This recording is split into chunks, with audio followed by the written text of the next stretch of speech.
The widespread adoption of the XRP ledger and XRP token continues as Ripple is fully licensed to provide digital payment token services in Singapore.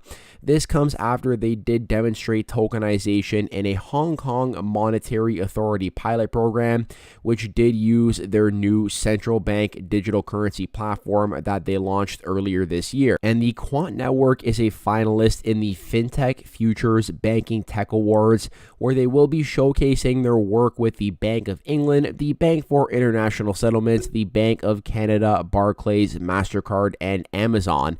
This all comes at a time where the Quant token itself has seen a nice bounce at a very interesting area of support with some more upside potential in the near future.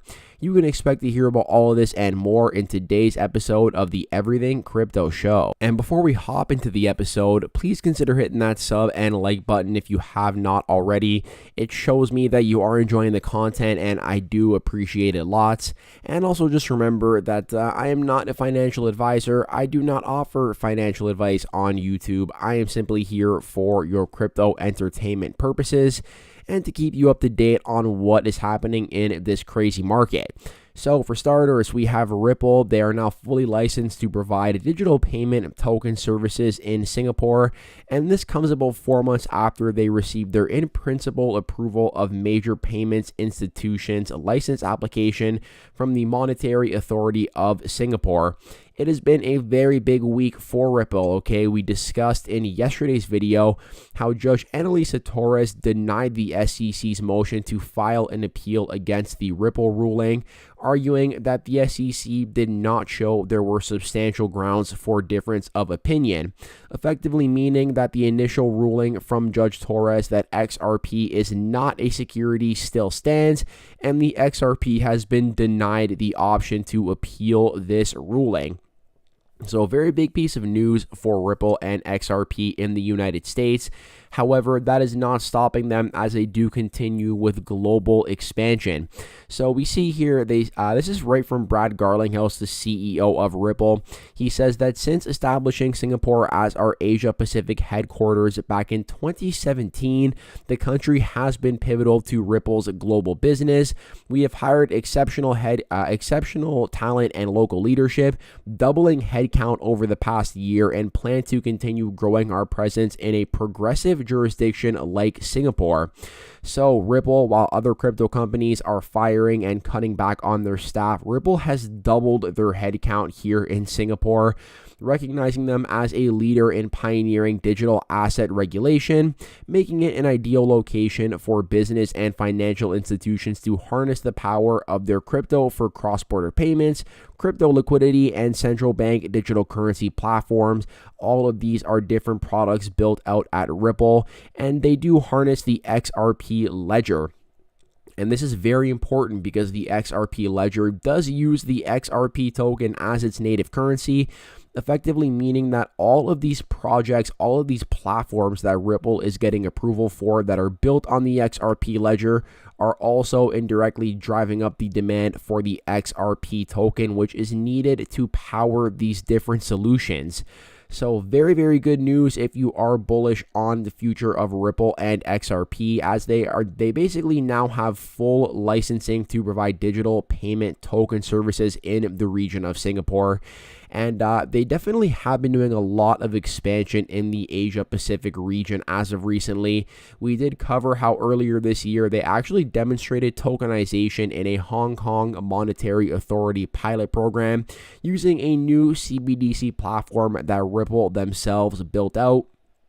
And they actually look to take this far beyond just digital currencies. Interestingly enough, they did also look to showcase a real estate asset tokenization solution. And this was done in partnership with Taiwan's Fubon Bank.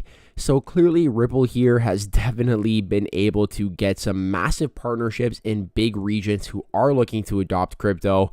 And I really think that at the end of the day, the United States is a massive market, but the XRP ledger and Ripple are global entities at this point. They're not only confined to North America, and that really is the value of the XRP ledger in the first place, right? Is the facilitation of cross-border payments for a fraction of a penny in a fraction of a second. Something that traditional banking technology simply cannot do, and that is why they are looking to overhaul the entire system.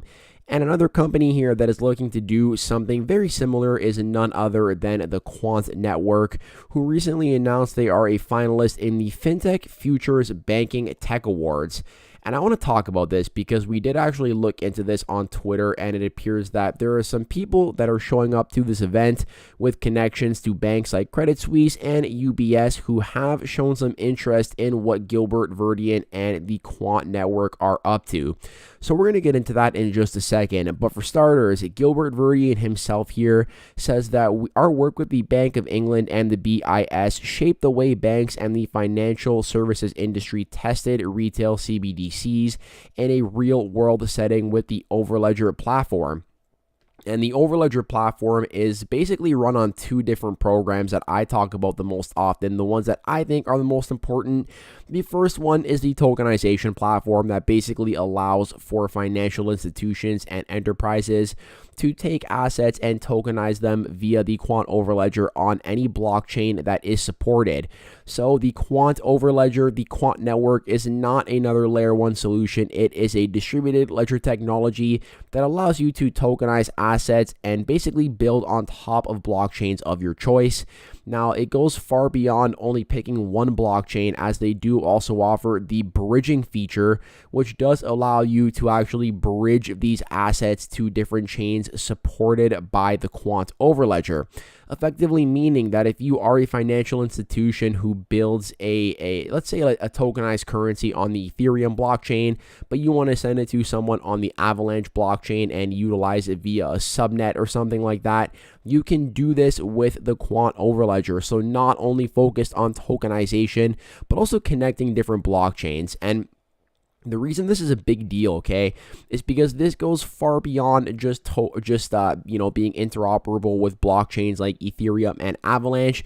This also extends to connecting private and public blockchains, meaning that if a bank wants to use their very own private chain, they can still interact with public chains like Ethereum. This is what these financial institutions are looking for, is a way to connect their own private blockchains to public blockchains, something that the Quant Network team is very well aware of and allowing them to do through the Overledger technology. And this has caught the eyes of some very important players here. I hope I don't butcher his name. It is Vipul, an executive director at LGT, the former VP of Credit Suisse, and formerly a director at UBS, as well as a strategy consultant at Deloitte. So what is LGT? They are based in Liechtenstein. They are owned by the princely house of Liechtenstein, and with roots dating back to the early 20th century, they specialize in private banking and asset management for high net worth individuals and institutions. They have 23 locations and about $520 billion worth in assets under management and just assets in general flowing through the business. So how does this pertain to Quant? Well, Vipul here, once again, I hope I am not botching that name, actually liked the post from Gilbert Verdian announcing that Quant is a finalist in the FinTech Futures Banking Tech Awards, as well as another post here in which Gilbert Verdian highlighted their work with the Bank for International Settlements and the Bank of England. And I feel like we talk about Project Rosalind pretty often. That's because, in my opinion, this was the most important announcement from Quant, and it has kind of had sort of a ripple effect where this announcement has been shared. Other financial institutions, I believe, have taken note of this. They've actually cited the work that was done in Project Rosalind, of course, all of which was done via the Quant Overledger. So that's why we talk about Project Rosalind, because I kind of see this as the biggest event to actually demonstrate and a use case, an actual practical use case for the Quant Overledger, and very similarly to how the XRP ledger runs on the or rather is powered by the XRP token, the Quant Overledger is powered by the Quant token. And most notably here, they talk about their work with the Bank for International Settlements and the Bank of England. But also very important to note, in my opinion, that their work did not just stop there, right? Like, they also work with the Bank of Canada, Barclays, MasterCard, and Amazon. And additionally, if we take a look outside of Project Rosalind, right, I mean, this was only one project that was building and testing digital payment flows on the platform.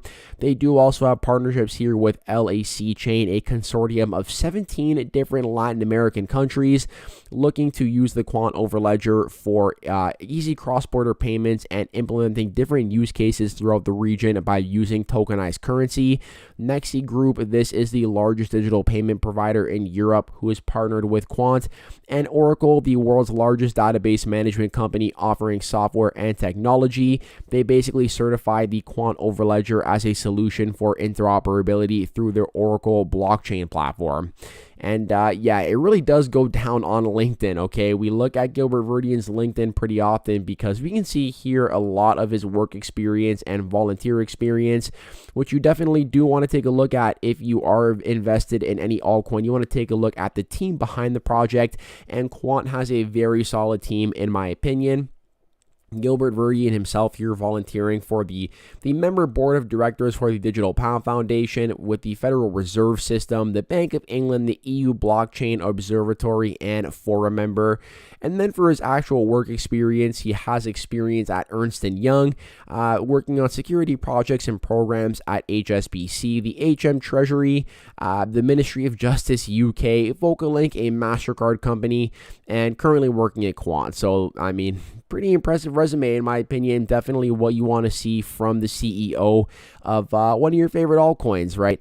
So on that note, I hope you did enjoy the content in today's video. You know what to do if you made it all the way to the end. You are an absolute champion. Let me know in the YouTube comments down below and claim that champion status. I'm wishing you all an amazing Thanksgiving weekend, and I hope to catch you in the next one. Peace out for now.